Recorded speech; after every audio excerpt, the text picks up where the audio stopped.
There is nothing wrong with your radio. Do not attempt to adjust the volume. We are controlling the broadcast. For the next hour we will control all that you hear. You are about to experience the knowledge and insights of the Media Mothership. Alright, welcome here to Media Mothership here on Edge Radio 99.3 FM. What made Half-Life Alyx... Okay, yep. There we go. Yes, alright. So as always, we're using the wonderful technology from Edge Radio Studios here at Nepaluna, Hobart, Tasmania. And I'm your host, Craig. On this show, we explore how media can shape our understanding of the world around us.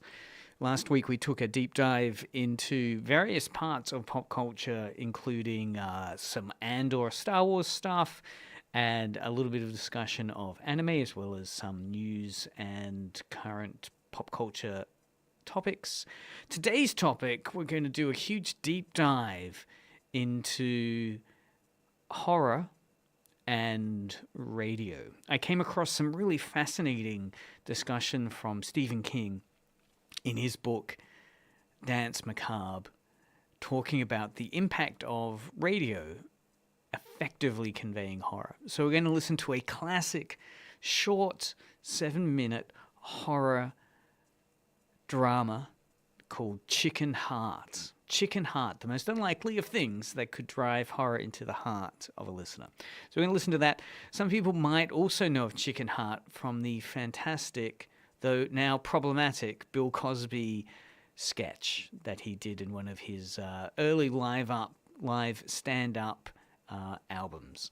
We'll unpack all of that and a whole bunch of other stuff on Media Mothership today, but the main question is, this idea of how a 7-minute radio drama from 1937 can still, I reckon, haunt pop culture today. I reckon there's some lessons and some interesting political reverberations that Chicken Heart echoes with today's politics, particularly the news we're hearing out of California and the kind of Trump military police crackdown that's going on there. I think this Chicken Heart is in conversation with even scary politics like that today. So keep listening to Media Mothership with myself, Craig, here on Edge Radio 99.3 FM. Of course, if you do have any comments while we're doing today's show, you can SMS us directly in the studio on 04888 11707 or reach out to us via the live stream on YouTube and Twitch. Okay, welcome back now. Musical accompaniment, the thumb organ, Chicken Hearts. So I guess to set up this idea of how a 7-minute radio drama from way back in 1937 still packs a punch, or does it?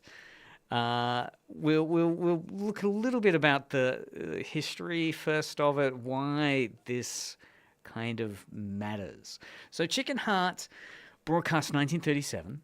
It's written by one of the big names in radio dramas, particular horror, Arch Oboler.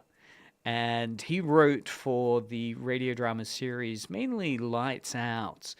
We'll listen to the Bill Cosby sketch, which kind of amps up the experience of watching, of listening to radio dramas like Lights Out. Briefly, before we dive into listening to it, the story of Chicken Heart is basically a scientific experiment which goes horribly wrong. It starts with this idea of a chicken heart, and then as we'll hear, things escalate into this crazy panic. To put it in a little bit of context, I guess you got to understand that at the time this was written in the 1930s, you've got this really cool, fascinating glimpse into some of the, I reckon, the key anxieties that were echoing or that were occurring in that time in the late 30s. Think about it. I mean, here we are pretty much in the golden age of radio in the 30s. Television has certainly not made an impact, right? You're really needing to turn to the 50s and 60s. 1930s was still dominated by radio. Radio was the form of popular entertainment and communication. And a series like Lights Out, when this is one of the early episodes from it, is part of what was making radio drama something so exciting for people to listen into. Now, importantly, some of you guys might have heard of the classic media panic radio drama that was Orson Welles' War of the Worlds. That was the one, of course, that led to a huge panic around the power of media and radio to, again, shape the way people perceived reality around them. War of the Worlds, based on H.G. Wells' classic novel, was broadcast in radio form by Orson Welles and done in such a manner that people thought the live broadcast that was occurring was actually happening. And again, it did that by echoing some of the broadcasts that were happening at that point from the Blitz that was occurring on England during World War II from the German air bombings, and evoking that sense of disaster, the Hindenburg disaster, which was broadcast on radio. So again, this Chicken Heart occurs 1 year. So it's broadcast 1 year before War of the Worlds. But I think it sets up the same type of media panic, and certainly Bill Cosby's comedy sketch about his experience listening to Chicken Heart is all about the media panic he experienced listening to Chicken Heart. So we'll play a little bit of that Bill Cosby thing as well as the Stephen King analysis of Chicken Heart shortly. But before we go any further, the other thing to listen out for, I guess, is this idea that in the 1930s, you've got to see this movement of kind of science and medicine that's going through incredibly rapid advancements. We've only had flight occurring, in the 1913 era. So the 1930s is only 20 years after flight. You've got the expansion of a number of technologies, including radio itself. So Chicken Heart is kind of in conversation with some of these fears and kind of technological determinism that is taking up around science at the moment, the kind of hubris of science. And 37, I mean, while World War II hasn't occurred yet, that won't be until 1939 and Germany's invasion of Poland. Nevertheless, you've still got I think the Marco Polo incidents occurred with Japan and China, launching that conflict between Japan going through into China. So we're really at the brink of World War II during this time. I mean, there's a lot of stress that's occurring here. I mean, Hitler's in power. Hitler's starting to gobble up little spots. I'm not sure if Czechoslovakia or Sudetenland has fallen into Germany yet, but it's right around that period. You've got Chamberlain, you've got appeasement occurring. We're at the brink of war, right? It's certainly gearing up. So I think this theme that we'll hear about in Chicken Heart of an unstoppable destructive force is certainly, I think, in conversation with that point in history. So a little bit of media-induced panic. So as you're listening to this, think about, if you turn the lights out, literally the name of the horror serial this is broadcast in is Lights Out. So turn those lights out. Listen to this episode. Think about whether it could induce a bit of panic. What's also interesting about the final point about Chicken Heart before we listen to it is, as we'll unpack, the fact that you've got some really memorable comedy interpretations. Bill Cosby's famous retelling, as well as it being in Stephen King's book Dance Macabre, which is his analysis of horror as a genre. What makes horror work? And he talks specifically about Chicken Heart. So let's give a listen now to the 1937 Chicken Heart. This has been remastered. Again, it's a classic from radio horror and created by Arch Oboler, one of the big masters of terror that we'll listen to. So here is Chicken Heart. We'll play the whole thing. It only goes for 7 minutes, 40 seconds. So sit back, enjoy, grab a coffee or a tea, and listen to Chicken Heart.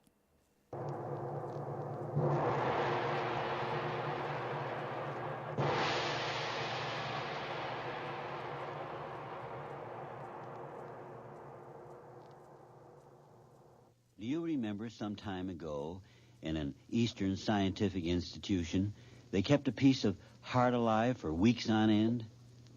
Well, I got to thinking, what if that heart began to grow and grow and grow and grow?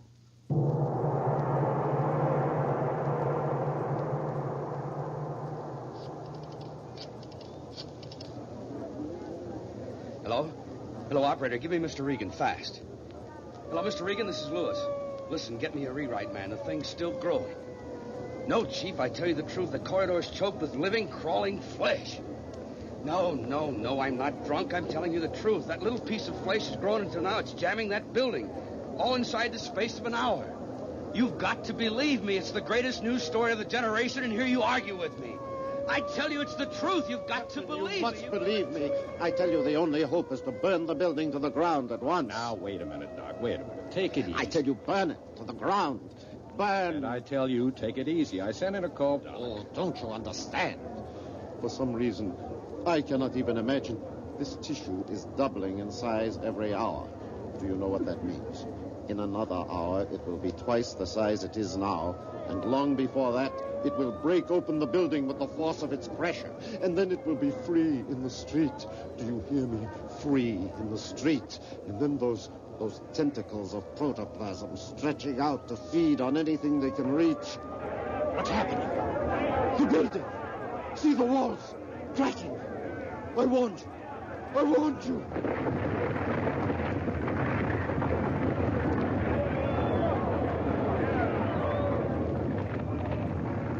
I tried to warn them. But now it is too late. The heart is free.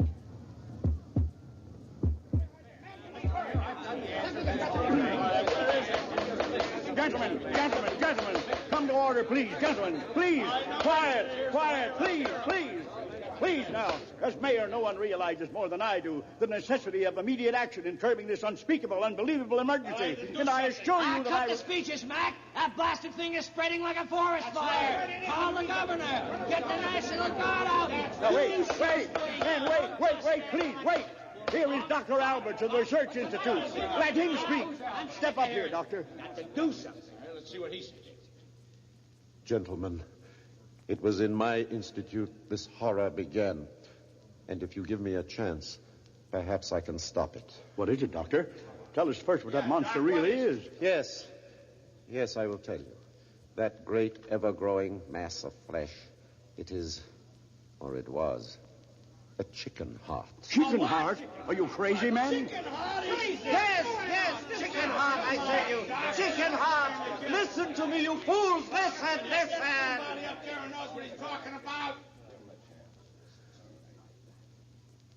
I tell you that mass of flesh was a chicken heart, the tissue of which, for some reason, is undergoing constant, rapid, accelerating growth.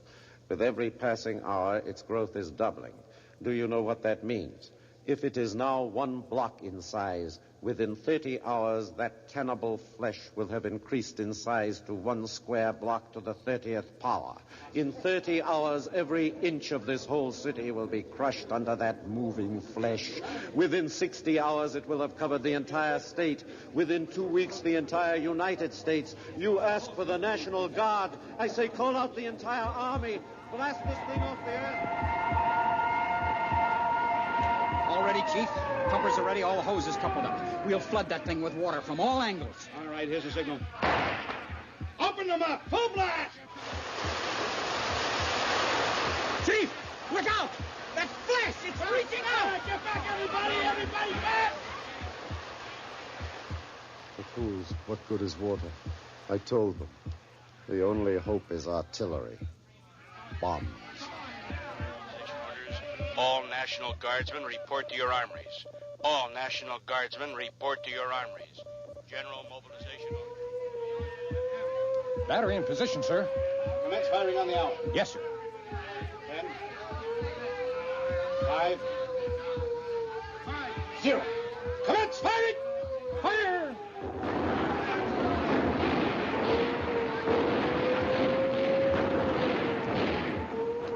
Useless. It has grown too large, and it grows too quickly. The flesh is already engulfing the guns. They came too late.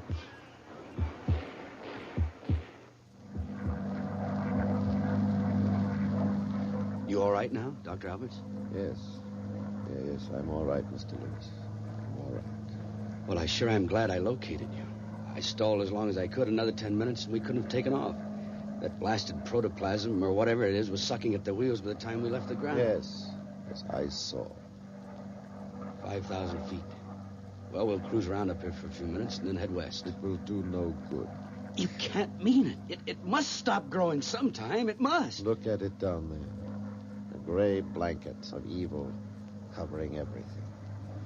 See how the roads are black with men and women and their children running for their lives. See how the protoplasmic gray reaches out and engulfs them. See... Stop it! Stop talking like that. We'll get away. The government, they'll send bombing planes, poison gas. No hope. Listen to me, Lewis. You remember only a handful of days ago, you asked me my prophecy of the end of the earth? You remember my answer? Oh, such a scholarly prophecy. Cessation of earth rotation. Mighty-sounding astronomical theories. But now, this is reality, Lewis. The end has come for humanity. Not in the red of atomic fusion.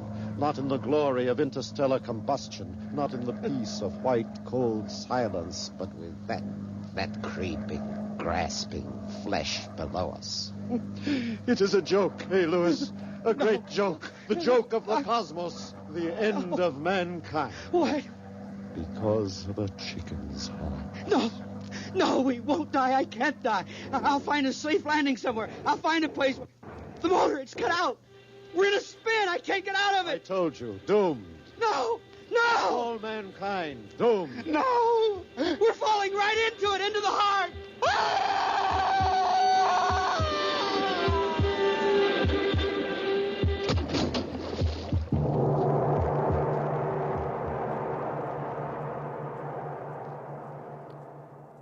All right, there we have it. The Chicken Heart, one of the classic all-time horror radio dramas. Let's break this down first in terms of Blake Snyder's Save the Cat theory of script writing. We've looked at Blake Snyder before. He has proposed a number of ways in which if you want to write a great movie, there's a specific number of story beats you've got to make sure you tick off. Let's see if breaking down Chicken Heart aligns strongly and reveals this kind of classic story building structure that Save the Cat is built around. So Snyder starts with the idea that you've got to start strongly with a good opening image. You've got to establish the world through that. So the radio drama, Chicken Heart, starts with the scientist talking about, remember when they were able to create a heart? So establishing the idea of science being able to create amazing things. And this idea of hubris, right? That we're setting up this environment, this world where humans are masters over nature. They're able to create anything they want, including a heart. So that's the establishing image, the first scene. Then we quickly go to the reporter setting up the theme, which is the reporter's calling back to his office with a panic tone saying, oh my God, it's about to explode, right? The building that the heart was in, as the heart's been growing, it's going to burst the walls. And we have the scientists trying to warn everyone that this thing is just going to keep growing.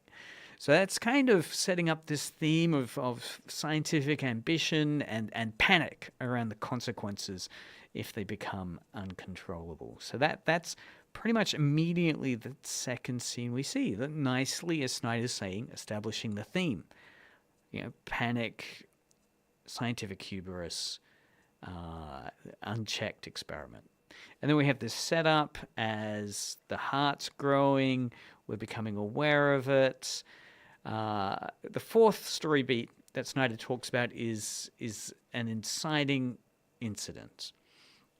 And it's around, I guess, the walls have broken from the building that contained the heart. So I'd say that's probably the scene that's the inciting incident, the fact that this heart is now growing uncontrollably. That's the catalyst that then sets up the rest of the story, which is how are we going to stop this heart growing, right? What's going on? They're now realizing that this scientific experiment is spiraling out of control.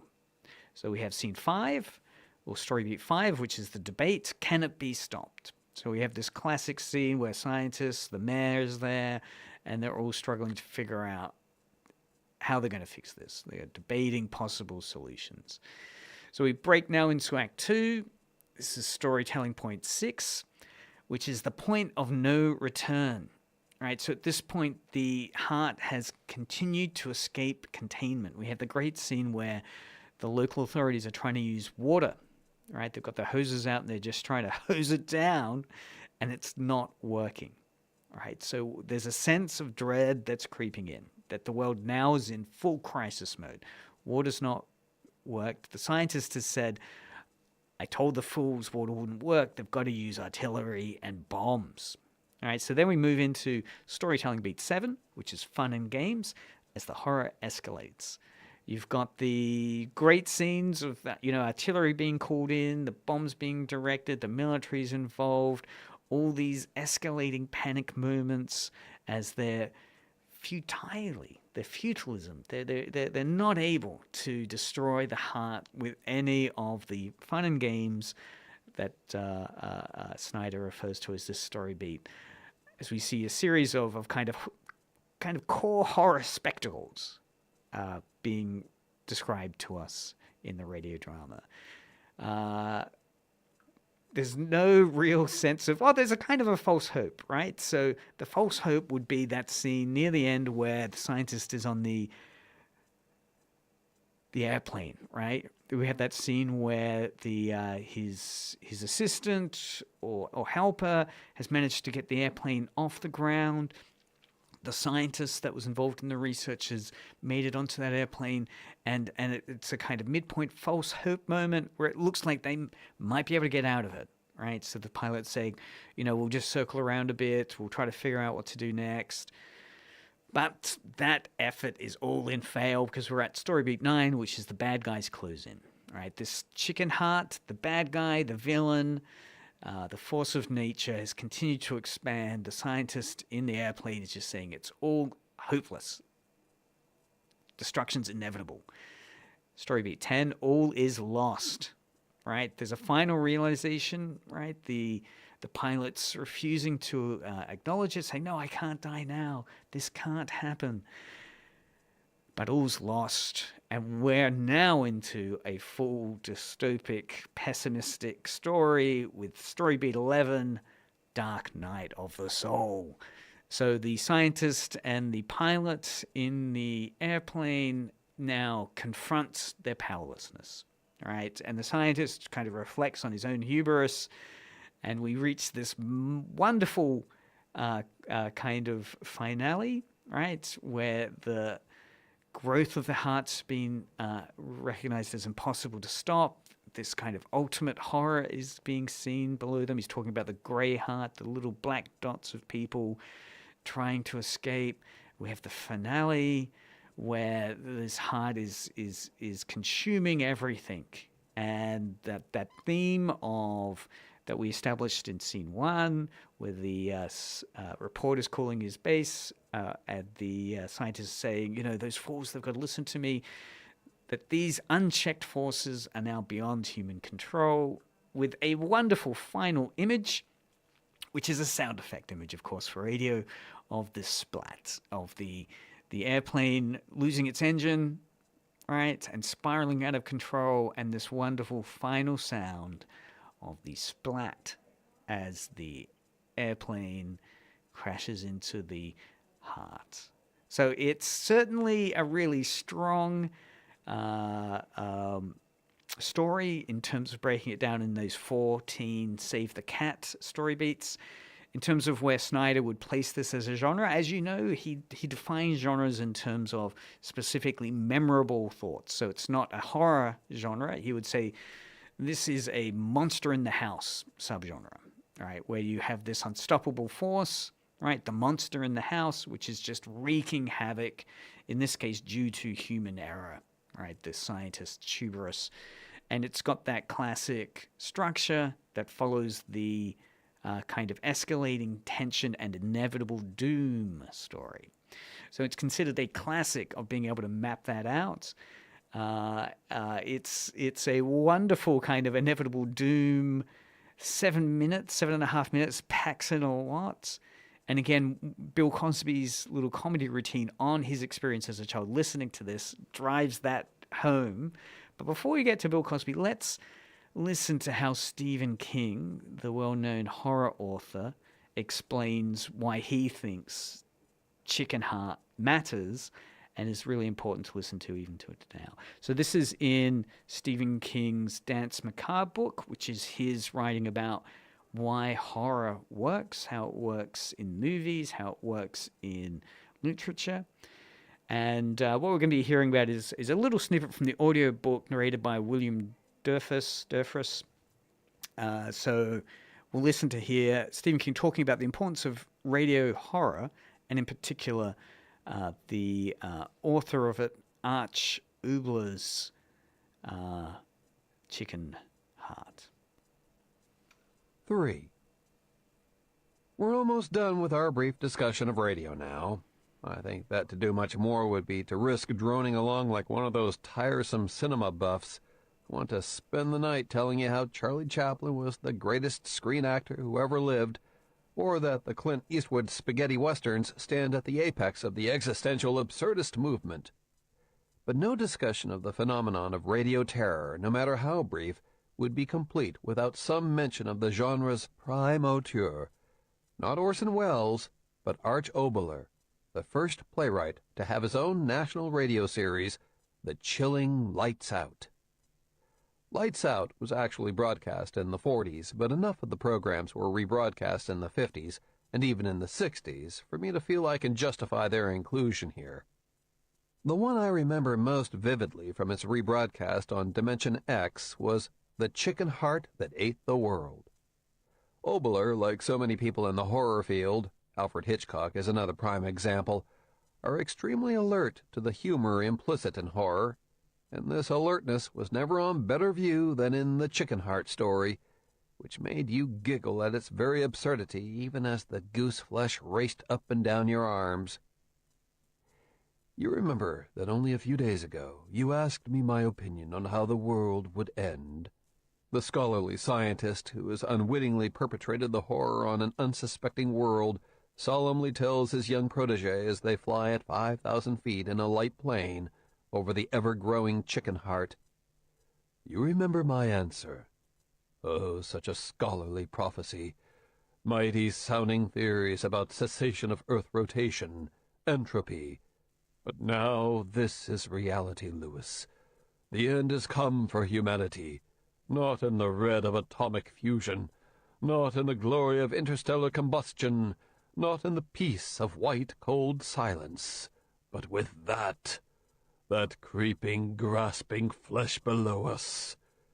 It is a joke, eh, Lewis? The joke of the cosmos, the end of mankind, because of a chicken heart. No, Lewis gibbers. No, I can't die. I'll find a safe landing place. But then, perfectly on cue, the comforting drone of a plane's engine in the background becomes a coughing stutter. We're in a spin, Lewis screams.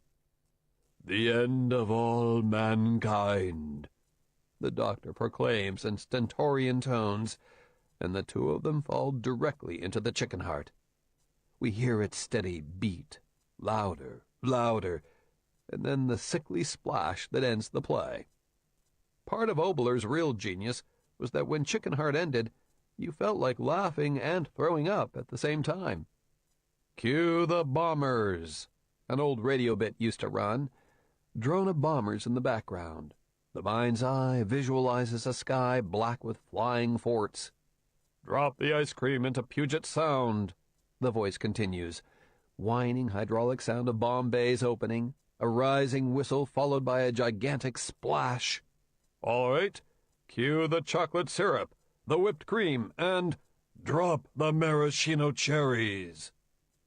We hear a great liquid squishing sound as the chocolate syrup goes, then a huge hissing as the whipped cream follows.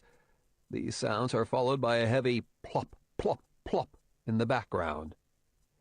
And, absurd as it may be, the mind responds to these cues. That interior eye actually sees a series of gigantic ice cream sundaes rising out of Puget Sound like strange volcanic cones, each with a maraschino cherry the size of Seattle's Kingdome on top of it. In fact, we see those disgustingly red cocktail cherries raining down, plopping into all that whipped cream and leaving craters nearly the size of Great Tycho. Thank the genius of Stan Freberg.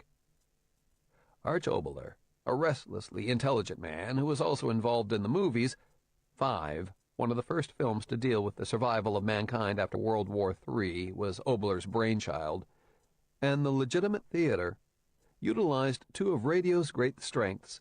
The first, in the mind's innate obedience, its willingness to try to see whatever someone suggests it see, no matter how absurd. The second is the fact that fear and horror are blinding emotions that knock our adult pins from beneath us and leave us groping in the dark like children who cannot find the light switch. Radio is, of course, the blind medium, and only Oboler used it so well or so completely. Of course, our modern ears pick up the necessary conventions of the medium that have been outgrown, mostly due to our growing dependence on the visual in our set of reality, but these were standard practices which audiences of the day had no trouble accepting, like Tourneure's papier-mâché rock wall and cat people. If these conventions seem jarring to listeners of the 80s, as the asides in a Shakespearean play seem jarring to a novice playgoer, then that is our problem, to work out as best we can. One of these conventions is the constant use of narration to move the story. A second is dialogue as description, a technique necessary to radio but one TV and the movies have rendered obsolete. Here, for instance, from The Chicken Heart That Ate the World, is Dr. Alberts discussing the chicken heart itself with Lewis. Read the passage and then ask yourself how true this speech rings to your TV and movie-trained ears. Look at it down there, a great blanket of evil covering everything. See how the roads are black with men and women and their children fleeing for their lives. See how the protoplasmic gray reaches out and engulfs them. On TV, this would be laughed out of court as total corn. It is not hip, as they say. But heard in the darkness, coupled with the drone of the light plane's engine in the background, it works very well indeed. Willingly or unwillingly, the mind conjures up the image Oboler wants, this great jelly-like blob, beating rhythmically, swallowing up the refugees as they run. Ironically, television and the early talkies both depended on the largely auditory conventions of radio until these... All right, we'll pause it there. So that's Stephen King talking about why Chicken Heart works so well and how we really need to rewire ourselves to think about how radio works as a theater of the mind, how it doesn't draw upon the same types of suspension of disbelief that we've become familiar with through TV and movies, where we want to visualize it, we want to see it, there's pleasure in the watching of it. Here, it's all in the mind's eye. And as King asks us, when we listen to or read that last scene, that final scene of the scientist giving up hope and saying we're all doomed, and looking down at the pulsating, growing, fleshy heart, again, he says, could this work to our TV ears? And his feeling is it's quite laughable. It wouldn't. So let's dive further into that idea of the theater of the mind and how effectively it can work. As King's setting out here, he's saying it's a really significant moment to imagine through your mind's eye the theater of the mind, which radio is able to do by listening to one of the other important cultural effects that Chicken Heart had on pop culture. And this is Bill Cosby's famous 1966 album Wonderfulness, which was part of one of his live comedy acts. And this is his famous discussion of Chicken Heart.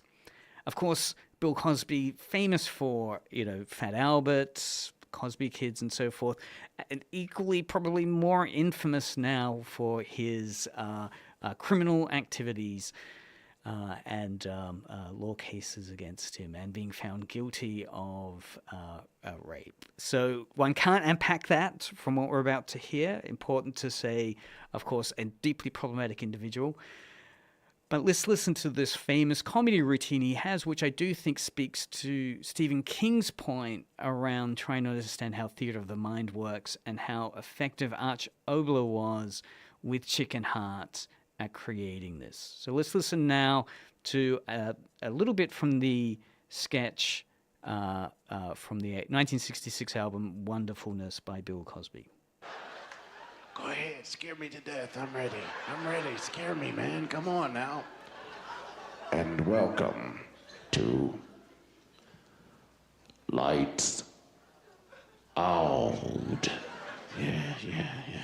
Go ahead, scare me.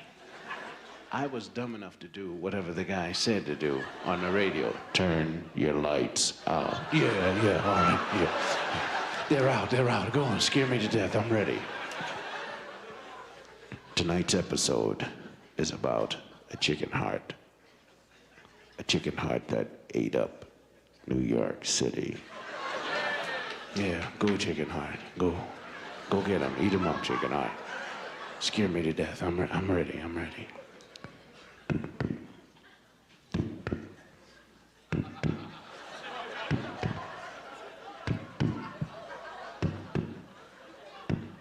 The chicken heart was kept alive in a laboratory in a vat.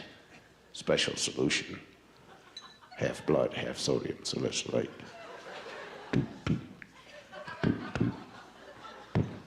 One day, a careless janitor knocked the vat over. He went to get a rag to clean it up. The chicken heart grew. 6 foot 5 inches. And in search of human blood. The janitor came back, opened the door. The heart ate him up. What? Go get him, chicken heart. Go get him.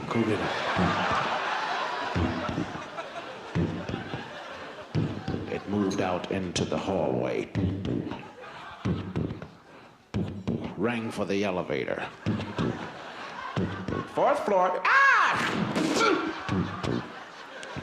Go get him, chicken heart. Go get him. You will. Moved out into the street. Ate up all the cabs. Beep, beep. The Empire State Building. Ate up the Jersey Turnpike. It's in your home state. It's outside of your door. And it's going to eat you up. Oh, I got my Jell-O star smearing it all over the floor. Get out of here, chicken heart! I set the sofa on fire. You won't come near smoking fire and Jell-O. My father came in the house and what the hell's the sofa doing on fire? Come in the house, the chicken heart's gonna eat you up, hurry up! zip. What chicken heart are you talking about? The one on the radio. Say, the idiot, turn it off.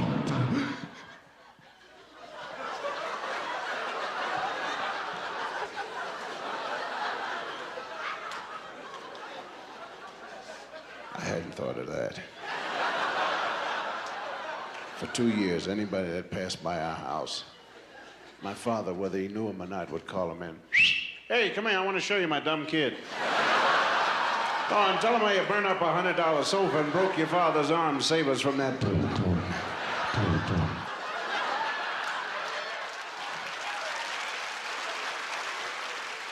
So that's the classic 1966 Bill Cosby routine, Chicken Hearts. Again, I think really putting you in the feeling of listening to that live with a panic that can trigger into one's imagination. And of course, what's interesting here is, Bill Cosby acknowledging again, talking about how Stuart Hall would talk about the reading positions here.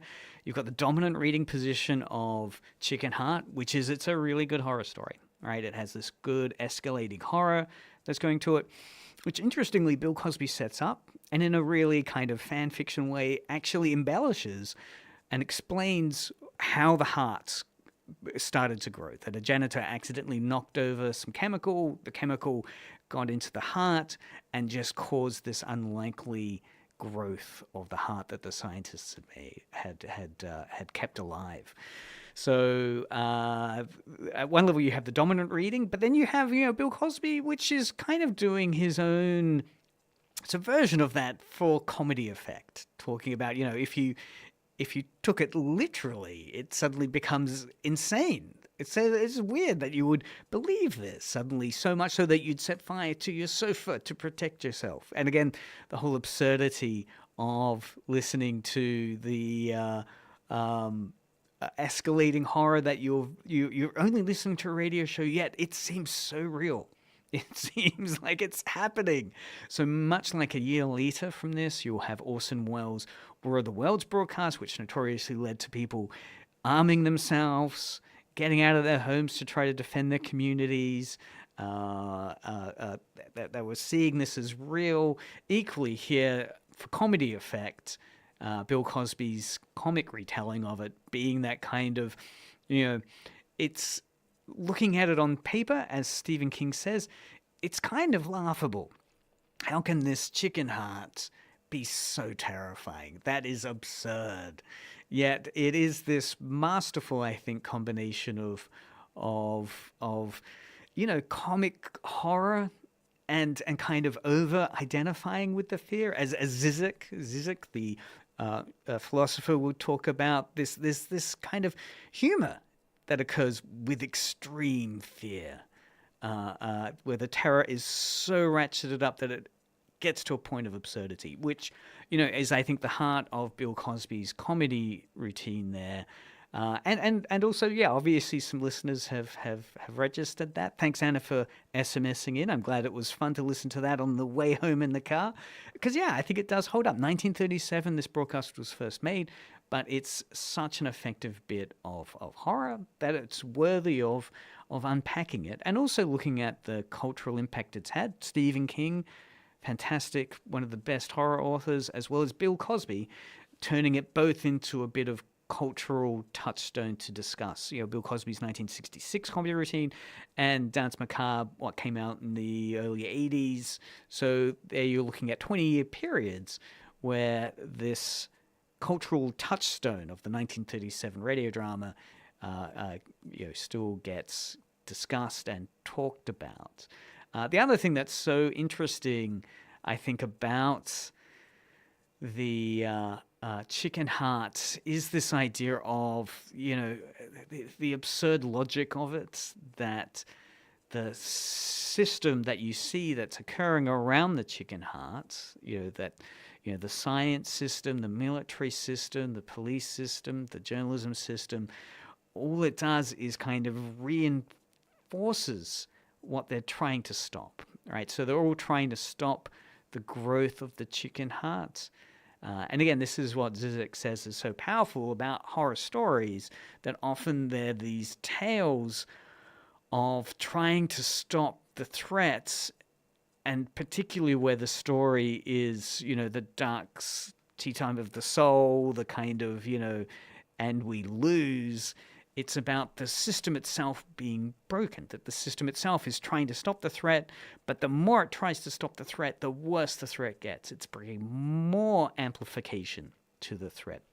And this is Žižek's theory of how he sees some abuses of power occurring, some kind of logics of ideology that are growing exponentially and out of control, that the system might have begun with good intentions, but as it's released some destructive force, the more that the system tries to stop that destruction, it itself amplifies it. So again, interesting kind of resonances, I think, with Trump's response to California today, right? How is it that the system, claims of trying to stop violence, yet still escalate violence, right? So this logic, this paradox between just like the chicken heart, the expanding organism, which is paradoxically being accelerated by its growth as more bombing is occurring, more attempts to destroy it is happening. So there's some really interesting philosophical questions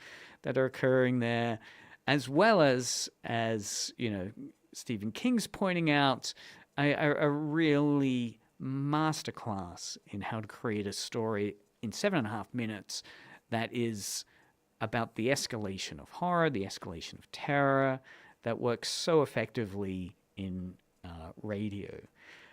So it's worth, if you've got a bit of time, going back, listening to Lights Out, a great 1930s, 40s radio serial drama.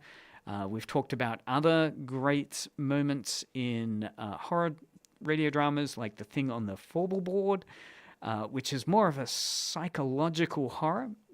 Chicken Heart is pretty much a fantastic example of more of your minimalist horror, where the sound effects do all the heavy lifting for the panic, whereas The Thing on the Floorboard, which is considered to be another great horror radio drama, really escalates that through this eerie narration as the characters interact.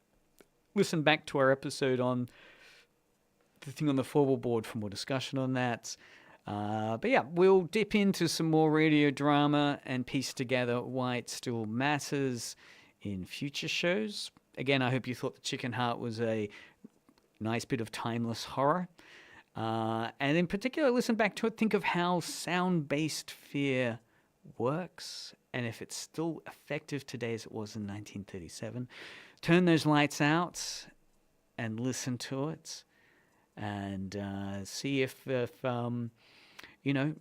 true experience of horror isn't just about monsters, but maybe about our inability to control the unknown. So that's Media Mothership for another week. We'll be taking a break next week as I do a little bit of field research up in Launceston to bring some new interesting stories to the airwaves in a fortnight's time. So no show next Thursday, the 19th of June. Thanks everyone for listening to Media Mothership on Edge Radio.